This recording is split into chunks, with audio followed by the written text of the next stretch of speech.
Hi, this is Jim Gibson. Thank you for joining me today on my channel. Very much appreciated. And today we're going to talk about reasons why you will always be poor. Yeah, that sounds kind of like bad. And let me see if you fit those reasons. And also at the same time, maybe you can look at them and say, I no longer want to be poor. I want to be wealthy. And there is a difference between rich and wealthy. I think I talked about that in another video. That there's a lot of people that appear to be wealthy, but they're just rich. That means they spend all their money and they have nothing left at the end of the month. In fact, sometimes they have more month than they have money, but they make a lot of money. Anyway, I digress. We want to talk about reasons why you will always be poor. See if it fits you, okay? You are poor because you make poor person's decisions.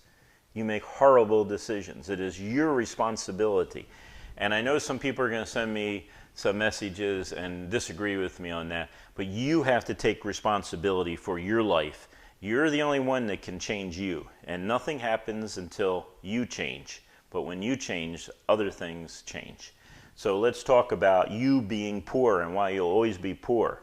And that's the first thing and the most important thing is you don't take responsibility for your decisions. It's always the circumstances, it's always someone else, it's always the boss, it's always whatever you want to put at the end there. It's never you. You have to say, I am personally responsible for all my decisions in life, even those things that I have no control over. I will take responsibility for. So if you want to change your life and you don't want to be poor anymore, that's the first thing you have to do, is take responsibility for every decision. So you'll always be poor, and here are some reasons why, okay? It's because, first of all, we already discussed that you don't take responsibility for your poor decisions. Secondly, poor lifestyle. You are poor because you've decided to live poor.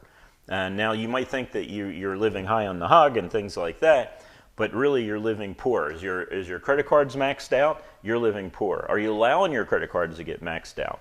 You know, I have a principle that once I realized I had all my credit cards maxed out, that I wasn't going to live like that anymore. So I decided that I would never put anything on a credit card that I couldn't pay off by the end of the month. And I would pay off all my credit cards and never again leave a balance on my credit card at the end of the month. You know, growing up in Philadelphia, I seen a lot of poverty in inner city Philly. And, you know, I call it the poor lifestyle. And you don't know you're poor. In fact, I didn't know as a kid that we were poor because everyone was poor. And then everyone seemed to be fine. Every once in a while, someone got another car. Rarely was it a new car, but it was another car in Philly. And I remember the first time we saw a Mercedes-Benz, me and my friends were sitting there on the corner, and we saw a Mercedes-Benz drive by, and we all went, wow, never saw anything like that before. That wasn't on TV. I knew we were poor when I look back on it, when my dad bought a 9-inch black and white TV, and he bought it used, and he brought it home, and my mom got a cardboard box, and she put a tablecloth on top of it, you know, fancy. It had all sorts of designs on it and everything else. And man, it looked really nice. And then my dad stuck that 9-inch TV, portable 9-inch TV, on top of that cardboard box. And that was the first time that we as a family could see TV.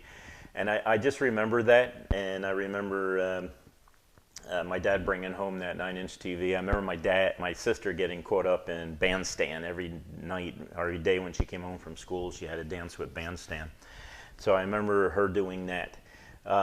So I grew up in a community that was poor, and we didn't know any different. But you know something, when you're a kid, that's one thing. But when you're an adult, it's unacceptable.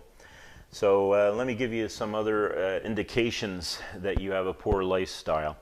One is, you know, what do you do with lunch? And I'll tell you the story here. I had a salesman, and that salesman was a sharp-looking man. He had $1,000 suits on, and you know, he had really fancy jewelry and things like that, and he had a really nice car. In fact, he had a great car because he went out and bought a brand new one, brand new car, a Lexus, brand new car. But every day he had to start out with a big venti from Starbucks.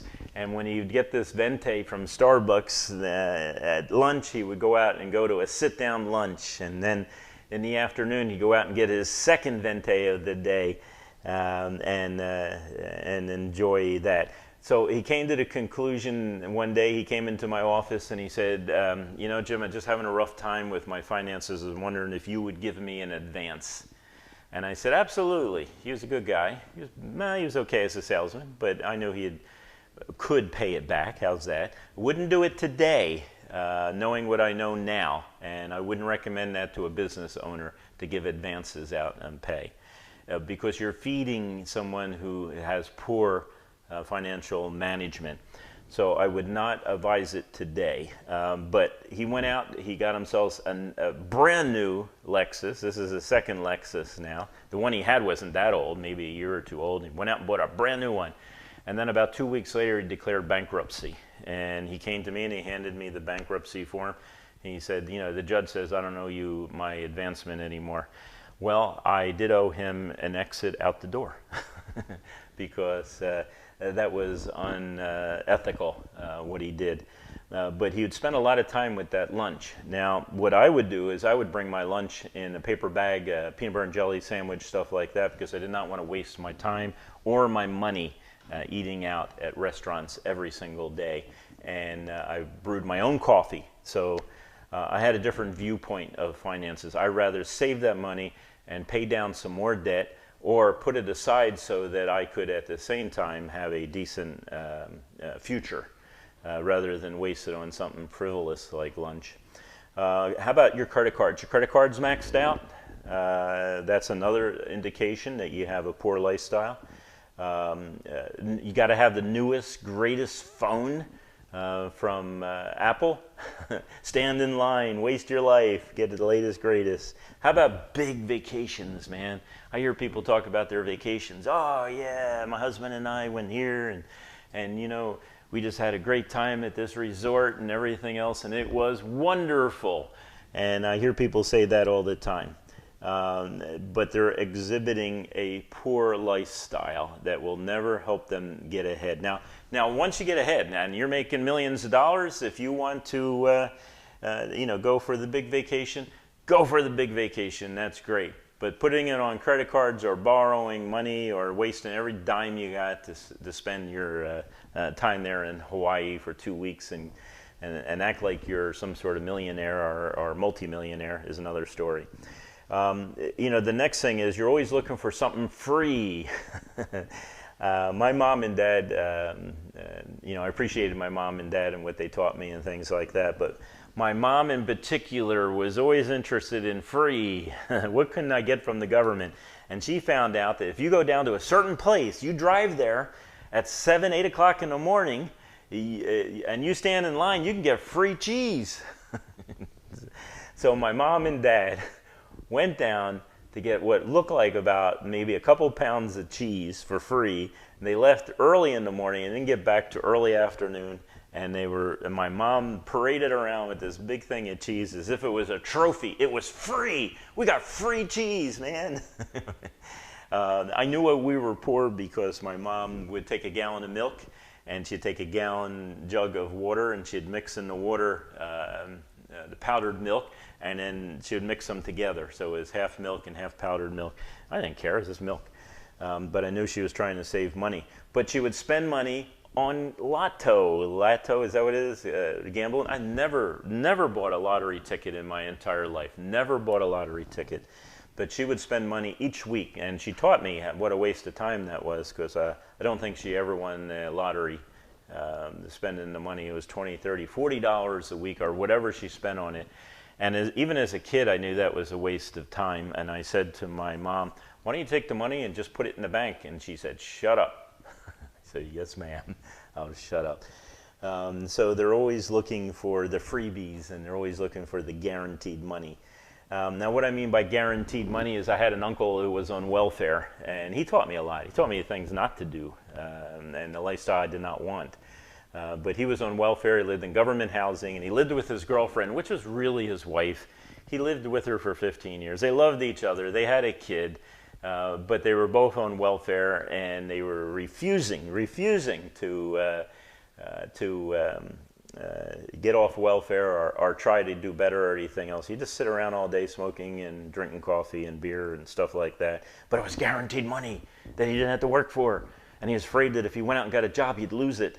So he didn't do anything with his life. He just sat around there in that kitchen drinking coffee and beer and stuff like that. I remember my dad used to take me over there, and I decided never wanted to take and look for free money from the government. Never want the government to do anything for me. Just leave me alone, please.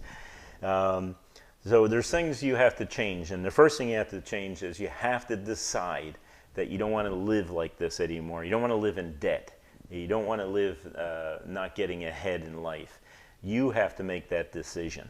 And for me, I made a decision when I was in my 20s, and that's what I did the video on. Rags to Riches, and you can see how I changed my lifestyle back then and how it benefited me even today and benefited my family, because I made that decision. I'm not going to live like this anymore. And I also decided I'd never take free money. I'd never take a dime from the government that I have not earned. So even if I got laid off, and I did get laid off, fired, whatever you want to call it, I never took unemployment insurance. I decided I'm going to go get a job. I'm not going to take this free money. You get addicted to free. You know, your parents giving you money to go to college, you can get addicted to that free money. And you see it today, it's almost a joke where you have the millennials, you know, living in the basement of their parents' house. I told my kids, when you hit 18, you better have a plan to pay rent or go to college. You had a choice. And so the next thing is you have to change your friends. You know, when I was in Philly, I had a lot of Philly friends that were just as poor as me, and they thought that's the best they could ever do. In fact, one of them, when I was in 12th grade in high school, he got this great job at Good and Plenty down the street from our house, and he said, "Jim, quit school. I'm making decent money right now." He wasn't making decent money, but for a 17, 18-year-old, it was decent money. He said, "They're hiring, and they'll hire you, have a job for life." And I said, "Mom, Dad, I'm going to quit high school, and I'm going to go out and get a job now. I'm going to quit working at McDonald's. I'm going to get a job at Good and Plenty." And of course, I thank you, Mom and Dad, that you said, absolutely no way you're going to finish high school. My friend, you need to change your friends. You need to change your friends that are actually don't see the ceiling. They don't see that this is the way it's always going to be for them. So you need to change that. Then you need to learn personal finance.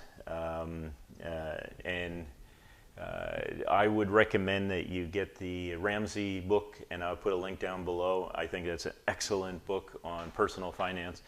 It's only boring if you're not interested in changing your life when it comes to personal finance. I taught a lot of this personal finance to my kids, and they're all doing absolutely fine when it comes to their financial life, when it comes to savings, when it comes to their career, things like that. But you have to decide that you're not going to live poor anymore. Of course, the last thing is that I decided was that I was never going again in my life trade time for money. Now, sometimes you have to do that to get started, but I decided once I got enough money to start my own business, I was going to start my own business. And I was never again going to trade time for money. And so I started my own business, and of course you always do better there. One of the kickers in that was, I remember someone told me once when I asked for a raise, they said, "Oh, Jim, this is the best you'll ever do." And I decided, no, he's wrong. This is not the best I'll ever do, and I need to find another job.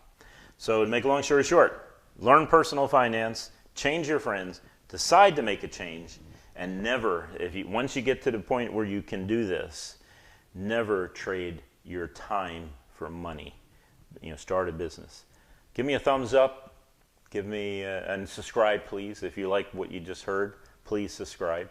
And I thank you for watching the video today. You have a great day. Bye.